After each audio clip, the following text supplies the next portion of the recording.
Hey, what's going on? If you want to get a complete system that makes melting fat easy and is 100% automated, then I want you to go to the link that's on the bottom of your page right now.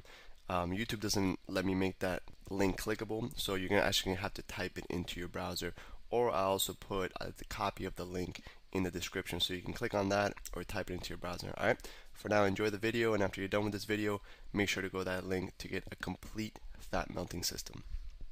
So right now, we're going to break down our striking stance and then followed up with a couple cool punches, the two most basic but the most effective punches, which is our jab and our cross. And I'm going to break it down. Let's get into our stance. Stance is your most important thing. One, if you don't have a good stance, you're not going to be as fast, as strong. If you're off balance, you can't punch as hard, you can't move as fast, and you're really going to get hurt or get hit if you don't have a good stance. So stance is the base of everything. You know, all these advanced punches and these cool strikes and all that stuff. If you have no stance, you can't really throw those punches, and you can't do them effectively. If you ever seen good fighters like Anderson Silva, I mean, it's like he does magic tricks, like he'll move and hit you, but he always has a good stance. That's why he can like move into different angles and hit people out of all these crazy angles, but he's always ready to strike. So we want to make sure we're like that. And I'm going to break down our stance and some of the crucial details we got to make sure we pay attention to. So if you're right-handed, you're going to step with your right leg back, and if you're left-handed, you're going to step with your left leg back. All right? I'm right-handed, so I'm going to stand orthodox. The other position is called southpaw, but I'm an orthodox fighter. So the first thing you want to do is get your feet about shoulder width apart, stand like you're waiting at the bus stop. This is the best analogy you've ever heard. Just waiting for the bus stop.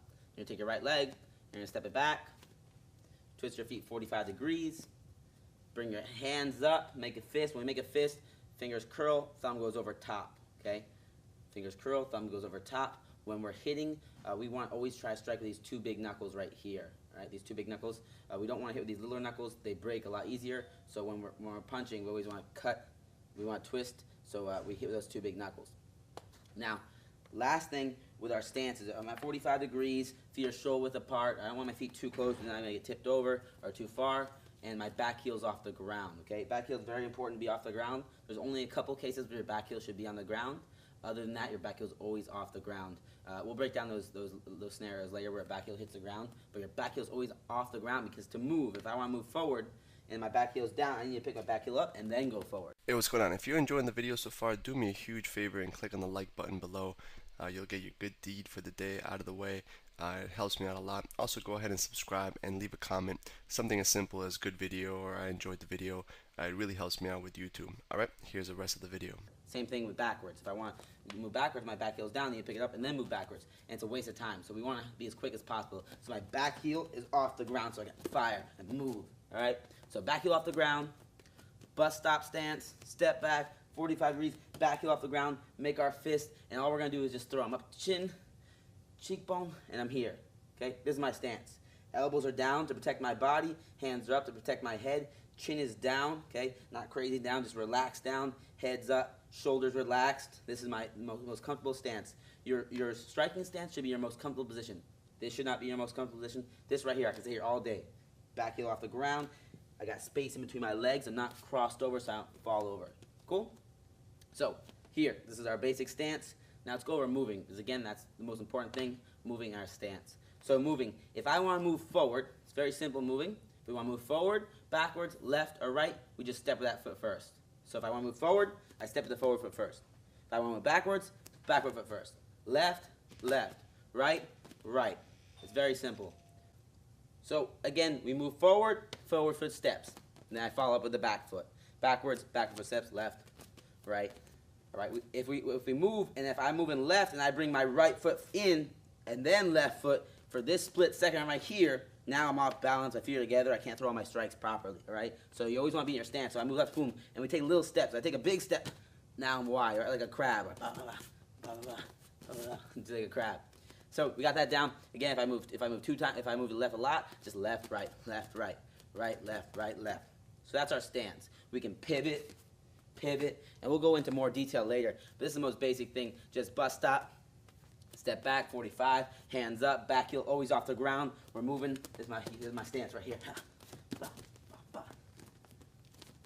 So it's very important that you practice your stance. Again, we have to have a base. Same thing when you make a car. You know, the body around it is just, you know, for looks, but the actual frame is what's you know, holding the whole car together and what makes it perform. So this is your frame, the stance. That's your whole frame for your striking, your self-defense. If you want to do competition, whatever it is, you want to make sure you stay in the stance, you get a good stance down. And again, the most important detail, the biggest mistake I see with the stance is your heel. Everyone stands with that back heel on the ground, and people that do even keep it off the ground, they'll step and they'll land it on the ground. That's a waste of time. We want to like minimize our waste and keep it like optimal performance. So whenever I'm seeing an opportunity to strike, I can fire that strike.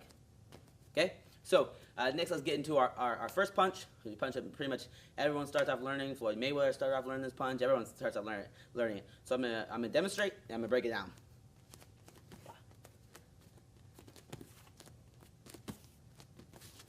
So it's our jab. Jab is our longest range weapon, normally our fastest weapon. It's a range finder. It keeps the distance. It's normally not a damaging punch, but you can still knock somebody out with a jab. One of our fighters here, actually his first professional fight, he knocked out the guy in 8 seconds with just a jab. So it's still a very dangerous punch, but we use it a lot of times to keep the range and set up our big power punches like our crosses and our hooks and stuff. So let's break down the jab. Jab here. When we jab, all our power with all the strikes come from your legs. Okay, legs are where everything, all your power comes. Doesn't matter how big you are up top. It's your legs, and how you then next it's your legs, then it's your core, then it's your shoulder, then it's your arms. So triceps, they have very little effect on making you strike. All right, so that's the last little detail. So it's our legs. So that meaning we want to incorporate these legs whenever we strike. It's our biggest muscle. So when I do this jab, it's not just here. I want to use my legs, and the way we do this is we're gonna start off with the basics first. And I'm going to teach you one style of jabbing, and then later on we're going to learn different styles. Okay, there's a bunch of different styles for every punch, but this is a style I like to teach my students first. I see the best results from this. So when we do this jab, what I want you to do is pretend like you try to scare someone. Try to scare someone, you stomp that front foot. We're not really stepping, we're just stomping it. And that's what's getting our momentum going. Bah! So I'm trying to scare someone. At the same time I'm trying to scare someone, I'm firing this jab straight out, twisting to hit the two big knuckles, and then bringing it straight back in. So I'm going to scare them. Bah! And I'm popping through my shoulder. Boom, I'm twisting. All right? Right hand stays up. Jab. Again, back heel's off the ground. Jab. Jab. And it goes straight out, straight back. It's very important. Okay, so let's go over a couple of details, a lot of little mistakes that people miss. One, when we throw this jab, you have to keep your right hand up. When you're punching somebody, odds are that they're going to want to punch you back, and we don't want to get hit. So when you throw this jab, I want to make sure I don't do something like this. I want to keep it touching my cheekbone. When you're just starting off, you want to try to always make sure your hands are touching your cheekbone. Because as long as you can feel them there, you're good. You know that they're there. But if you're always here, sometimes they're going to slowly work their way down, and we're building bad habits. And when you're first starting off, it's very important to keep those good habits going, so we never learn bad ones, and we only know our good ones. So hand up. We don't want to come here. We want jab. Okay? The other important detail is when we throw this jab, again, we're firing off at our feet. The other important one is when we throw it, we sometimes get out there really good, hit our target, boom, and we bring it back like so. We want to get it out there as fast as possible and get it in even faster because we don't want to get hit. You know, more importantly than knocking somebody out is not getting knocked out. Because if